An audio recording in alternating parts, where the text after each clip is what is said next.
ನಮಸ್ಕಾರ. ಕರ್ನಾಟಕ ಪ್ರೈಮ್ ಟೈಮ್ಗೆ ಸ್ವಾಗತ. ಸಿ.ಟಿ. ರವಿ ಒಂದು ನೀಚ ಮಾತನ್ನು ಹೇಳಬಾರದ ಮಾತನ್ನು ಹೇಳಿದರು ಅನ್ನುವುದ ಆರೋಪದ ಮೇಲೆ FIR ದಾಖಲಾಗುತ್ತೆ. ಪೊಲೀಸ್ ಅರೆಸ್ಟ್ ಮಾಡ್ತಾರೆ. ಪೊಲೀಸ್ ಅರೆಸ್ಟ್ ಆದ ನಂತರ ನಿನ್ನೆ ರಾತ್ರಿಯಿಂದ ಇವತ್ತು ಸಂಜೆ ತನಕ ನಡೆದಂಥ ಪ್ರಹಸನ ನಂತರ ಹೈಕೋರ್ಟ್ಗೆ ಹೋಗಬೇಕಾಯಿತು. ಹೈಕೋರ್ಟ್ ಎಲ್ಲಿದ್ದಾರೆ ಅಲ್ಲಿಯೇ ಬಿಡುಗಡೆ ಮಾಡಬೇಕು ಅಂತ ಆದೇಶವನ್ನು ಕೊಟ್ಟತ್ತೆ. ಆಮೇಲೆ ಅವರ ತಲೆಗೆ ಪೆಟ್ಟಾಗತ್ತೆ. ಆ ನಂತರ ಅಂದರೆ ರಾತ್ರಿ ಹೊತ್ತಲ್ಲಿ ಅವರು ಹೇಳ್ತಾರೆ 3 ತಾಲೂಕು 3 ಜಿಲ್ಲೆನೇ ಸುತ್ತಾಡಿಸಿದ್ರು, 200-300 ಕಿಲೋಮೀಟ್ರ್ ಆ ಕಡೆ ಈ ಕಡೆ ಕರ್ಕೊಂಡೋದ್ರು. ಯಾಕೆ? ಯಾರ್ದೋ ಫೋನನ್ನು ಅವರು ಫಾಲೋ ಮಾಡ್ತಾಯಿದ್ರು ಪೊಲೀಸರು. ಎಲ್ಲ ವಿಚಾರಗಳು. ಮತ್ತೊಂದು ಕಡೆ BJP ಹೋರಾಟ, ಕಾಂಗ್ರೆಸ್ನವರ ಹೋರಾಟ, ಪ್ರತಿಕೃತಿ ದಹನ ಎಲ್ಲವೂ ಆಗೋಯ್ತು. ಪೊಲೀಸ್ ಕೈಯಲ್ಲಿ ಲಾಕ್ ಆಗಿದ್ದ ಸಿ.ಟಿ. ರವಿಗೆ ಕೊನೆಗೂ ಬಿಗ್ ರಿಲೀಫ್ ಸಿಕ್ಕಿದೆ. ರಾಜ್ಯದಲ್ಲಿ ಭಾರಿ ಹೈಡ್ರಾಮಾ ನಂತರ ಬೇಲ ಜೈಲ ಅನ್ನೋ ಪ್ರಶ್ನೆಗೆ ಉತ್ತರ ಸಿಕ್ಕಿದೆ. ಹಲವು ಅಂಶಗಳನ್ನು ಉಲ್ಲೇಖಿಸಿರೋ ಹೈಕೋರ್ಟ್ ತಕ್ಷಣ ರಿಲೀಸ್ಗೆ ಆದೇಶ ಹೊರಡಿಸ್ತು. ಏನೆಲ್ಲ ಆಯಿತು ನಿನ್ನೆಯಿಂದ ಇವತ್ತಿನ ತನಕ ಒಂದು ರಿಪೋರ್ಟ್.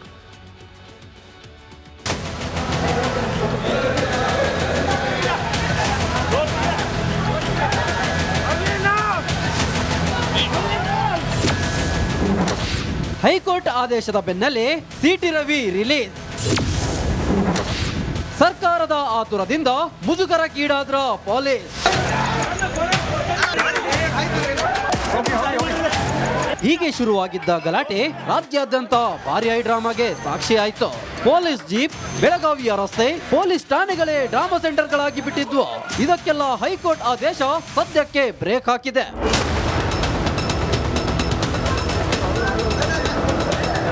ಹೌದು, ನಿನ್ನೆ ಸಂಜೆಯಿಂದ ಪೊಲೀಸ್ ವಶದಲ್ಲಿದ್ದ ಸಿ.ಟಿ. ರವಿಗೆ ಹೈಕೋರ್ಟ್ ಗುಡ್ ನ್ಯೂಸ್ ಕೊಟ್ಟಿದೆ. ಮಧ್ಯಂತರ ಜಾಮೀನು ನೀಡಿರೋ ಹೈಕೋರ್ಟ್ ತಕ್ಷಣವೇ ರಿಲೀಸ್ ಮಾಡುವಂತೆ ಆದೇಶ ಹೊರಡಿಸಿದೆ. ಈ ಹಂತದಲ್ಲಿ ಹಲವು ಅಂಶಗಳು ಸಿ.ಟಿ. ರವಿ ಮಧ್ಯಂತರ ಜಾಮೀನಿಗೆ ಕಾರಣವಾದವು.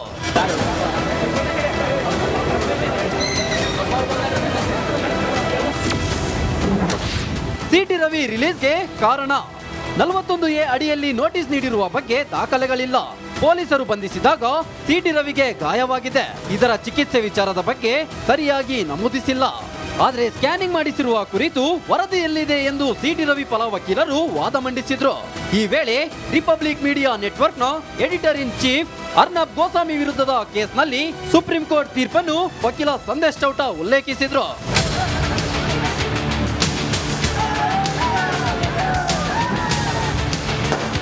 ಇನ್ನು ಒಂದು ಕಡೆ ಸಿ.ಟಿ. ರವಿ ರಿಲೀಸ್ ಆಗುತ್ತಿದ್ದಂತೆ ಚಿಕ್ಕಮಗಳೂರು ಸೇರಿದಂತೆ ಹಲವೆಡೆ ಸಂಭ್ರಮಾಚರಣೆ ಜೋರಾಗಿತ್ತು. Bureau report, Republic Kannada. ನಮಸ್ಕಾರ. ಕರ್ನಾಟಕ ಪ್ರೈಮ್ ಟೈಮ್ಗೆ ಸ್ವಾಗತ. ಸಿ.ಟಿ. ರವಿ ಒಂದು ನೀಚ ಮಾತನ್ನು ಹೇಳಬಾರದ ಮಾತನ್ನು ಹೇಳಿದರು ಅನ್ನುವುದ ಆರೋಪದ ಮೇಲೆ FIR ದಾಖಲಾಗುತ್ತೆ. ಪೊಲೀಸ್ ಅರೆಸ್ಟ್ ಮಾಡ್ತಾರೆ. ಪೊಲೀಸ್ ಅರೆಸ್ಟ್ ಆದ ನಂತರ ನಿನ್ನೆ ರಾತ್ರಿಯಿಂದ ಇವತ್ತು ಸಂಜೆ ತನಕ ನಡೆದಂಥ ಪ್ರಹಸನ ನಂತರ ಹೈಕೋರ್ಟ್ಗೆ ಹೋಗಬೇಕಾಯಿತು. ಹೈಕೋರ್ಟ್ ಎಲ್ಲಿದ್ದಾರೆ ಅಲ್ಲಿಯೇ ಬಿಡುಗಡೆ ಮಾಡಬೇಕು ಅಂತ ಆದೇಶವನ್ನು ಕೊಟ್ಟತ್ತೆ. ಆಮೇಲೆ ಅವರ ತಲೆಗೆ ಪೆಟ್ಟಾಗತ್ತೆ. ಆ ನಂತರ ಅಂದರೆ ರಾತ್ರಿ ಹೊತ್ತಲ್ಲಿ ಅವರು ಹೇಳ್ತಾರೆ 3 ತಾಲೂಕು 3 ಜಿಲ್ಲೆನೇ ಸುತ್ತಾಡಿಸಿದ್ರು, 200-300 ಕಿಲೋಮೀಟ್ರ್ ಆ ಕಡೆ ಈ ಕಡೆ ಕರ್ಕೊಂಡೋದ್ರು. ಯಾಕೆ? ಯಾರ್ದೋ ಫೋನನ್ನು ಅವರು ಫಾಲೋ ಮಾಡ್ತಾಯಿದ್ರು ಪೊಲೀಸರು. ಎಲ್ಲ ವಿಚಾರಗಳು. ಮತ್ತೊಂದು ಕಡೆ BJP ಹೋರಾಟ, ಕಾಂಗ್ರೆಸ್ನವರ ಹೋರಾಟ, ಪ್ರತಿಕೃತಿ ದಹನ ಎಲ್ಲವೂ ಆಗೋಯ್ತು. ಪೊಲೀಸ್ ಕೈಯಲ್ಲಿ ಲಾಕ್ ಆಗಿದ್ದ ಸಿ.ಟಿ. ರವಿಗೆ ಕೊನೆಗೂ ಬಿಗ್ ರಿಲೀಫ್ ಸಿಕ್ಕಿದೆ. ರಾಜ್ಯದಲ್ಲಿ ಭಾರಿ ಹೈಡ್ರಾಮಾ ನಂತರ ಬೇಲ ಜೈಲ ಅನ್ನೋ ಪ್ರಶ್ನೆಗೆ ಉತ್ತರ ಸಿಕ್ಕಿದೆ.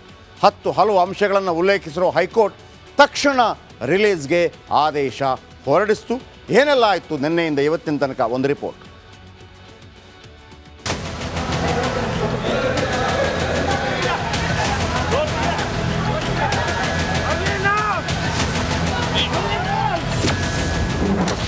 ಹೈಕೋರ್ಟ್ ಆದೇಶದ ಬೆನ್ನಲ್ಲೇ ಸಿ.ಟಿ. ರವಿ ರಿಲೀಸ್.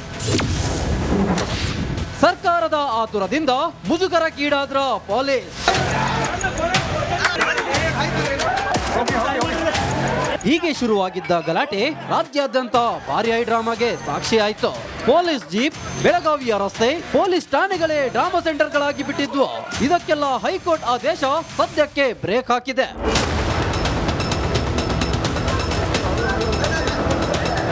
ಹೌದು, ನಿನ್ನೆ ಸಂಜೆಯಿಂದ ಪೊಲೀಸ್ ವಶದಲ್ಲಿದ್ದ ಸಿಟಿ ರವಿಗೆ ಹೈಕೋರ್ಟ್ ಗುಡ್ ನ್ಯೂಸ್ ಕೊಟ್ಟಿದೆ. ಮಧ್ಯಂತರ ಜಾಮೀನು ನೀಡಿರುವ ಹೈಕೋರ್ಟ್ ತಕ್ಷಣವೇ ರಿಲೀಸ್ ಮಾಡುವಂತೆ ಆದೇಶ ಹೊರಡಿಸಿದೆ. ಈ ಹಂತದಲ್ಲಿ ಹಲವು ಅಂಶಗಳು ಸಿಟಿ ರವಿ ಮಧ್ಯಂತರ ಜಾಮೀನಿಗೆ ಕಾರಣವಾದವು.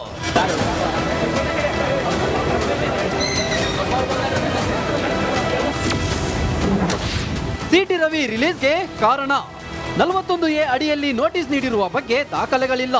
ಪೊಲೀಸರು ಬಂಧಿಸಿದಾಗ ಸಿಟಿ ರವಿಗೆ ಗಾಯವಾಗಿದೆ. ಇದರ ಚಿಕಿತ್ಸೆ ವಿಚಾರದ ಬಗ್ಗೆ ಸರಿಯಾಗಿ ನಮೂದಿಸಿಲ್ಲ.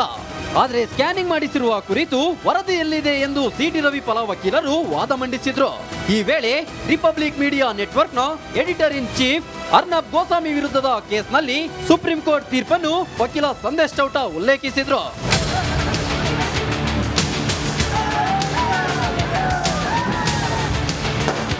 ಇನ್ನು ಒಂದು ಕಡೆ ಸಿಟಿ ರವಿ ರಿಲೀಸ್ ಆಗುತ್ತಿದ್ದಂತೆ ಚಿಕ್ಕಮಗಳೂರು ಸೇರಿದಂತೆ ಹಲವೆಡೆ ಸಂಭ್ರಮಾಚರಣೆ ಜೋರಾಗಿತ್ತು.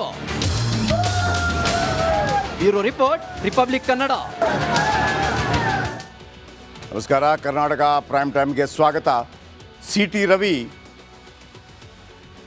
ಒಂದು ನೀಚ ಮಾತನ್ನು, ಹೇಳಬಾರದ ಮಾತನ್ನು ಹೇಳಿದರು ಅನ್ನುವುದ ಆರೋಪದ ಮೇಲೆ FIR ದಾಖಲಾಗತ್ತೆ.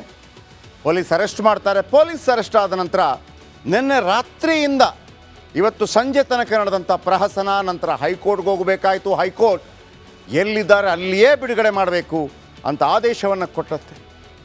ಆಮೇಲೆ ಅವರ ತಲೆಗೆ ಪೆಟ್ಟಾಗತ್ತೆ. ಆ ನಂತರ ಅಂದರೆ ರಾತ್ರಿ ಹೊತ್ತಲ್ಲಿ ಅವ್ರು ಹೇಳ್ತಾರೆ 3 ತಾಲೂಕು 3 ಜಿಲ್ಲೆನೇ ಸುತ್ತಾಡಿಸಿದ್ರು. 200-300 ಕಿಲೋಮೀಟ್ರ್ ಆ ಕಡೆ ಈ ಕಡೆ ಕರ್ಕೊಂಡೋದ್ರು. ಯಾಕೆ? ಯಾರ್ದೋ ಫೋನನ್ನು ಅವರು ಫಾಲೋ ಮಾಡ್ತಾಯಿದ್ರು ಪೊಲೀಸರು.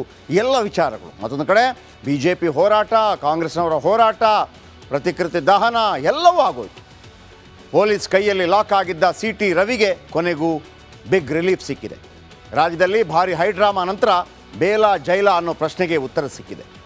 ಹಲವು ಅಂಶಗಳನ್ನು ಉಲ್ಲೇಖಿಸಿರೋ ಹೈಕೋರ್ಟ್ ತಕ್ಷಣ ರಿಲೀಸ್ಗೆ ಆದೇಶ ಹೊರಡಿಸ್ತು. ಏನೆಲ್ಲ ಆಯಿತು ನಿನ್ನೆಯಿಂದ ಇವತ್ತಿನ ತನಕ ಒಂದು ರಿಪೋರ್ಟ್.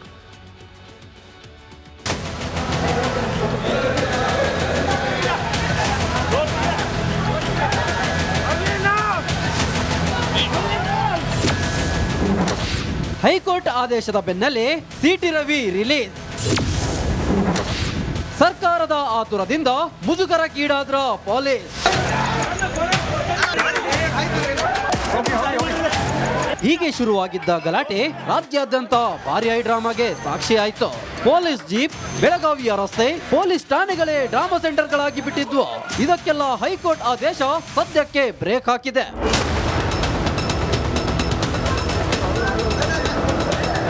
ಹೌದು, ನಿನ್ನೆ ಸಂಜೆಯಿಂದ ಪೊಲೀಸ್ ವಶದಲ್ಲಿದ್ದ ಸಿಟಿ ರವಿಗೆ ಹೈಕೋರ್ಟ್ ಗುಡ್ ನ್ಯೂಸ್ ಕೊಟ್ಟಿದೆ. ಮಧ್ಯಂತರ ಜಾಮೀನು ನೀಡಿರುವ ಹೈಕೋರ್ಟ್ ತಕ್ಷಣವೇ ರಿಲೀಸ್ ಮಾಡುವಂತೆ ಆದೇಶ ಹೊರಡಿಸಿದೆ. ಈ ಹಂತದಲ್ಲಿ ಹಲವು ಅಂಶಗಳು ಸಿಟಿ ರವಿ ಮಧ್ಯಂತರ ಜಾಮೀನಿಗೆ ಕಾರಣವಾದವು.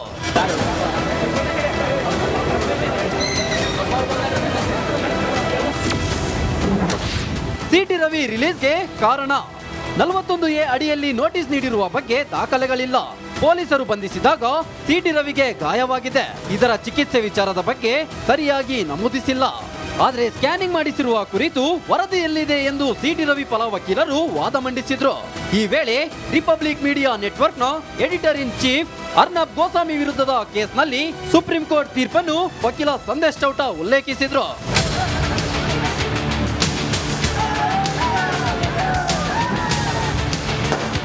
ಇನ್ನು ಒಂದು ಕಡೆ ಸಿಟಿ ರವಿ ರಿಲೀಸ್ ಆಗುತ್ತಿದ್ದಂತೆ ಚಿಕ್ಕಮಗಳೂರು ಸೇರಿದಂತೆ ಹಲವೆಡೆ ಸಂಭ್ರಮಾಚರಣೆ ಜೋರಾಗಿತ್ತು. Bureau report, Republic Kannada.